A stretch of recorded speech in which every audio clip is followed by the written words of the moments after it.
Shamantakas Infras Vari Shamantakas Aurum Premium 2, 3 and 4 BHK luxurious apartments near Pragati Nagar Kaman Bachapalli Hyderabad. Prakasam barrage లోపల ఇరుక్కున్న బోట్లకు సంబంధించి టెక్నాలజీని వాడి వాటిని వెలికితీసే ప్రయత్నం అయితే చేస్తున్నారు. నిన్నటి నుంచి ఈ బోట్లకు సంబంధించి పెద్ద ఎత్తున పెద్ద యంత్రాలను తీసుకుని వచ్చి ప్రయత్నం చేసినా అది వర్కౌట్ కాలేదు. కానీ ఈ కాకపోయేసరికి పూర్తిగా కూడా బెలూన్ టెక్నాలజీని వాడే ప్రయత్నం అయితే చేస్తున్నారు. ఈ టెక్నాలజీలో మనుషులు లోపలికి వెళ్ళి ఆ లోపల ఉన్న బోట్లని 3 బోట్లని తొలగించాలనుకుంటే లోపలికి వెళ్ళి కట్టర్స్ చేయాల్సిన పరిస్థితి ఉంది. ఒకటి 40 టన్నుల బరువు ఉంది.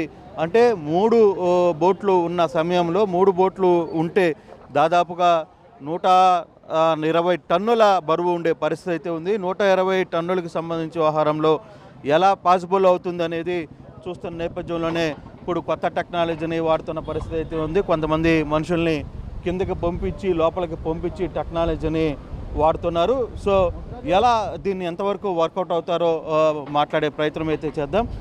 లోపలికి వెళ్ళి పరిశీలిస్తున్నారండి, ఎక్కడెక్కడ ఇరుక్కుపోయింది ఏంటనేది.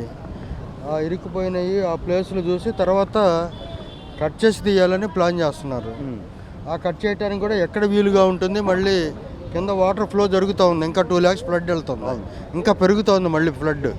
అందుకని జాగ్రత్తగా వాళ్ళ దీంతో ఏ విధంగా కట్ చేసి 2 ముక్కలు చేయాలా 3 ముక్కలు చేసి తీయాలనేది వాళ్ళు ఇప్పుడు ఇంకా పరిశీలిస్తున్నారు. లోపల నీళ్ళల్లో వెళ్ళి వాళ్ళు వచ్చిన తర్వాత చెప్పిన తర్వాత డెసిషన్ తీసుకుంటారు. అంటే ఈ ఎయిర్ బెలూన్ టెక్నాలజీ అనేది వాడుతున్నాం అనేది మంత్రి చెప్తున్నారు. ఎయిర్ బెలూన్ టెక్నాలజీలో ఏంటి ఆ ప్రాసెస్ ఏ విధంగా ఉండబోతుంది అంటే ఇది తర్వాత కట్ చేసిన తర్వాత లిఫ్ట్ చేసి లాక్కి వెళ్ళడానికి అది ఉపయోగపడుతుంది. ఓకే, ఇప్పుడు మనం కట్ చేసి ముక్క అయిన తర్వాత దాన్ని అవతలకి తీసుకెళ్ళడానికి ఇటు కదలకుండా దాన్ని ఆపడానికి అక్కడ బెలూన్తో మనని మళ్ళీ ఫర్దర్ డ్యామేజ్ బ్యారేజీకి కానీ గేట్స్కి కానీ జరగకుండా దాన్ని వాళ్ళు చెక్ చేసుకుంటా కట్ చేసే ముందు చేస్తారు.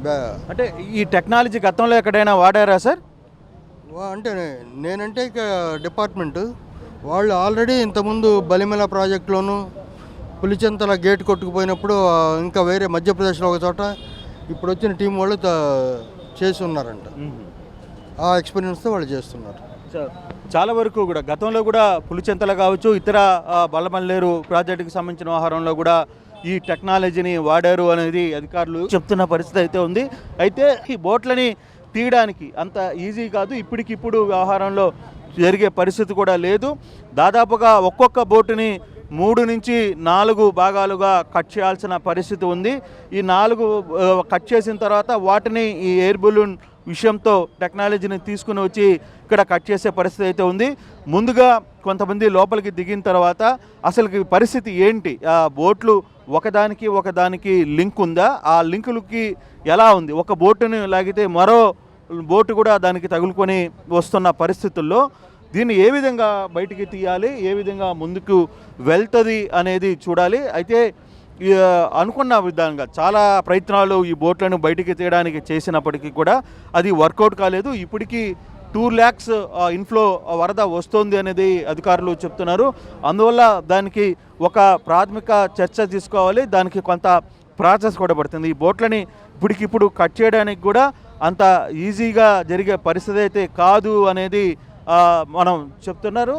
అయితే ఒక్కొక్క బోటుని కట్ చేయడానికి ఇది కూడా దాదాపుగా 40 టన్నుల మేర 40 టన్నుల వరకు కూడా ఈ టెక్నాలజీ అయితే ఈ ఒక్కొక్క బోటు బరువు ఉంది. కాబట్టి దాదాపుగా 120 టన్నుల వ్యవహారం వరకు కూడా దీన్ని వాడాల్సిన పరిస్థితి అయితే ఉంది.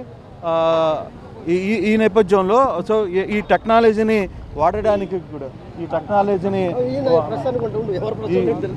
టెక్నాలజీని వాడడానికి కూడా ఏ విధంగా ముందుకు వెళ్తారు అనేది కూడా మాట్లాడే ప్రయత్నం అయితే చేస్తున్నారు. సరే, ఎలా చూడాలి? ఇప్పటి వరకు మీకు లోపలికి వెళ్ళిన వాళ్ళ దగ్గర నుంచి వస్తున్న సమాచారం ఏంటి? ఇప్పటివరకు ఇంకా సమాచారం రాలేదు సార్. డైవర్స్ కింద చెక్ చేస్తున్నారు. చెక్ చేసి వాళ్ళు పైకి వచ్చిన తర్వాత దాని వివరాలు ఏంటంతా కనుక్కొని దాని కటింగ్ పడుతుందో ఏం పడుతుందో చూసి చేద్దామని ప్రయత్నం మీద ఉన్నాను. అంటే ఇప్పుడు కనీసం ఎన్ని బోట్లు ఉన్నాయనే ఒక సమాచారం వచ్చింది? ఇప్పుడు 3 బోట్లు కనపడుతున్నాయండి. ఈ 2 బోట్లు అది ఒక 3 బోట్లు ఉన్నాయి అంతే ఇక్కడ. సో ఎంత టైము పట్టే పరిస్థితి అయితే కనపడుతుంది? మాకున్న అవకాశం అయితే 3 రోజులు పట్టొచ్చేమో అని అనుకుంటున్నాను. అట్లీస్ట్ 3 రోజులు పట్టింది. అట్లీస్ట్ 3 రోజులు పట్టచ్చు. సో 3 రోజులు ఈ ప్రయత్నం అయితే చేయాలి అనేది ఇక్కడికి వచ్చిన నిపుణులు చెప్తున్న పరిస్థితి. ఎంత ఈజీ టాస్క్ అయితే కాదు, కొంత రిస్క్తో కూడిన టాస్కే. దీన్ని జాగ్రత్తగా హ్యాండిల్ చేయాల్సిన పరిస్థితి అయితే ఉంది అనేది ఇక్కడ ఉన్న పరిస్థితులు. అయితే జరిగిన దీని మీద కుట్రకోణం ఉందా లేదా ఇతర అంశాలు ఉన్నాయా అనే దాని మీద కూడా వైపు చర్చ జరుగుతోంది. దాని మీద ఇందాక మంత్రి నిమ్మల రామానాయుడు కూడా చాలా సీరియస్గానే రియాక్ట్ అయిన పరిస్థితి అయితే ఉంది. ఒక కుట్ర ఉన్న నేపథ్యంలో అంటే ఈ పిల్లర్స్ని దెబ్బతీయాలని ఉద్దేశపూర్వకంగానే ఈ బోట్లు ఇంత 40 టన్నుల ఒక్కొక్క బరువున్న బోటును లోపలికి వదిలారు. ఇది ఉద్దేశపూర్వకంగా జరిగిన కుట్రే. ఇది మిగతా ప్రయత్నాలు అయితే పోలీసుని చూస్తుంది. కానీ మేము ముందు ఈ బ్యారేజీని కాపాడే ప్రయత్నాలు, ఆ బ్యారేజీని దెబ్బతినకుండా ఉండడానికి తగిన ప్రయత్నాలు అయితే తాము చేస్తున్నామనేది ఇక్కడ ఉన్న పరిస్థితి.